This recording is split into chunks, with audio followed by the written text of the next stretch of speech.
Assalamualaikum warahmatullahi wabarakatuh. Om Swastiastu, Namo Buddhaya, dan salam kebajikan. Perkenalkan, kami mahasiswa dari Universitas 19 November Kolaka. Video ini kami buat guna untuk menyelesaikan salah satu tugas mata kuliah yang diberikan, Pendidikan Pancasila, dengan dosen pengampu Bapak Hasdin Yadin SHMH, Fakultas Hukum, kelas C semester 1. Sebelum kami memaparkan materi tentang pendidikan Pancasila, izinkan kami terlebih dahulu untuk memperkenalkan diri. Kami dari kelompok 4 yang beranggotakan 3 orang. Yang pertama, saya sendiri, nama Andi Besekartini AS dengan NIM 22113061. Perkenalkan, nama saya Novita Askari dengan NIM 2211305538. Nama saya Cahaya Dani Wijaya, NIM 2211305563. Materi Pendidikan Pancasila. Pengantar Pendidikan Pancasila. Lahirnya ketentuan dalam pasal 35 ayat 5 Undang-Undang Nomor 12 Tahun 2012 yang menyatakan bahwa kurikulum pendidikan tinggi wajib memuat mata kuliah pendidikan agama, pendidikan Pancasila, pendidikan kewarganegaraan, dan bahasa Indonesia. Menunjukkan bahwa negara berkehendak agar pendidikan Pancasila dilaksanakan dan wajib dimuat dalam kurikulum perguruan tinggi sebagai mata kuliah yang berdiri sendiri. Mata kuliah Pancasila merupakan proses pembelajaran dengan menggunakan pendekatan student-centered learning untuk mengembangkan knowledge, attitude, dan skill mahasiswa sebagai calon pemimpin bangsa dalam membangun jiwa profesionalitasnya sesuai dengan program studinya masing-masing, serta dengan menjadikan nilai-nilai Pancasila sebagai kaidah penuntun atau guiding principle sehingga menjadi warga negara yang baik atau good citizenship. Pancasila dalam arus sejarah bangsa Indonesia. Pancasila merupakan dasar resmi negara kebangsaan Indonesia sejak 18 Agustus 1945. Hal ini terjadi karena pada waktu itulah Pancasila disahkan oleh PPKI, lembaga atau badan konstituante yang memiliki kewenangan dalam merumuskan dan mengesahkan dasar negara Indonesia merdeka. Pada awal era reformasi 1998, muncul anggapan bahwa sudah tidak berlaku lagi karena sebagai produk rezim Orde Baru. Anggapan ini muncul karena pada zaman Orde Baru bersosialisasi Pancasila dilakukan melalui penataran P4 yang syarat dengan nuansa doktrin yang memihak kepada rezim yang berkuasa pada waktu itu. Pancasila mengalami 3 periode. Yang pertama, periode pengusulan Pancasila. Yang kedua, periode perumusan Pancasila. Yang ketiga, periode pengesahan Pancasila.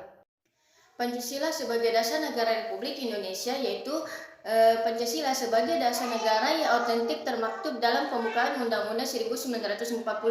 Inti esensi nilai-nilai Pancasila tersebut yaitu ketuhanan, kemanusiaan, persatuan, kerakyatan, dan keadilan sosial. Konsekuensi Pancasila sebagai dasar negara bagi negara Republik Indonesia, yaitu negara Indonesia merupakan negara kesatuan yang berbentuk republik. Pasal 1 Undang-Undang Negara Republik Indonesia 1945. Pasal tersebut menjelaskan hubungan Pancasila, tepatnya sila ketiga, dengan bentuk negara yang dianut oleh Indonesia, yaitu sebagai negara kesatuan. Pasal tersebut menegaskan bahwa Indonesia menganut bentuk negara republik. Konsep negara republik sejalan dengan sila kedua dan keempat Pancasila, yaitu negara hukum yang demokratis. Demikian pula dalam pasal 1 ayat 2 Undang-Undang Negara Republik Indonesia 1945. Kedaulatan berada di tangan rakyat dan dilaksanakan menurut Undang-Undang Dasar. Hal tersebut menegaskan bahwa negara Republik Indonesia menganut demokrasi konstitusional. D. Pancasila sebagai ideologi negara Republik Indonesia, itu Pancasila sebagai ideologi selain menghadapi tantangan dari ideologi besar dunia, juga menghadapi tantangan dari sikap dan perilaku kehidupan yang menyimpan dari norma-norma masyarakat umum. Tantangan itu meliputi yaitu terorisme dari narkoba, sebagaimana yang telah diinformasikan oleh berbagai media massa bahwa terorisme dan narkoba merupakan ancaman terhadap keberlangsungan hidup bangsa Indonesia dan ideologi negara. Pancasila sebagai sistem filsafat. Pancasila disebut sebagai filosofis Grundzüge atau dasar filsafat negara dan Weltanschauung atau pandangan hidup. Pancasila sebagai dasar filsafat negara.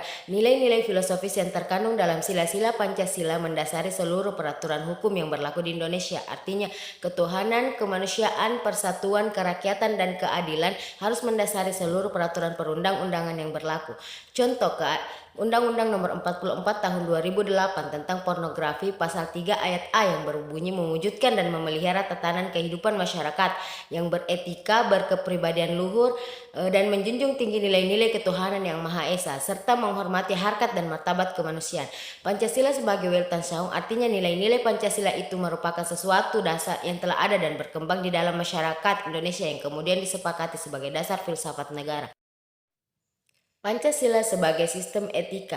Pancasila sebagai sistem etika dimaksudkan untuk mengembangkan dimensi moralitas dalam diri setiap individu sehingga memiliki kemampuan menampilkan sikap spiritualitas dalam kehidupan bermasyarakat, berbangsa, dan bernegara. Pancasila sebagai sistem etika merupakan moral guidance yang dapat diaktualisasikan ke dalam tindakan konkret yang melibatkan berbagai aspek kehidupan. Oleh karena itu, sila-sila Pancasila perlu diaktualisasikan lebih lanjut ke dalam putusan, tindakan sehingga mampu mencerminkan pribadi yang saleh, utuh, dan berwawasan moral akademis. Pancasila sebagai dasar nilai pengembangan ilmu. Pancasila sebagai dasar nilai pengembangan ilmu dapat mengacu pada beberapa jenis pemahaman. Yang pertama, bahwa setiap ilmu pengetahuan dan teknologi atau iptek yang dikembangkan di Indonesia haruslah tidak bertentangan dengan nilai-nilai yang terkandung dalam Pancasila. Yang kedua, bahwa setiap iptek yang dikembangkan di Indonesia harus menyertakan nilai-nilai Pancasila sebagai faktor internal pengembangan iptek itu sendiri. Yang ketiga, bahwa nilai-nilai Pancasila berperan sebagai rambu normatif bagi pengembangan iptek di Indonesia, artinya mampu mengendalikan iptek agar tidak keluar dari cara berpikir dan cara bertindak bangsa Indonesia. Dan yang keempat, bahwa setiap pengembangan iptek harus berakar dari budaya dan ideologi bangsa Indonesia sendiri, atau yang lebih dikenal dengan istilah indigenisasi ilmu atau memperibumian ilmu. Kesimpulan dari materi yang telah kami jelaskan bahwa mata kuliah pendidikan Pancasila sangat bermanfaat untuk masa depan bangsa, terutama untuk mendidik para penerus bangsa guna mengubah kehidupan berbangsa dan bernegara agar dapat tertata dengan lebih baik lagi, serta membangun karakter penerus bangsa yang soleh, bertanggung jawab, dan berwawasan moral akademis. Fakultas Hukum Akreditasi B Universitas 19 November Kolaka. Jaya, jaya, jaya, luar biasa.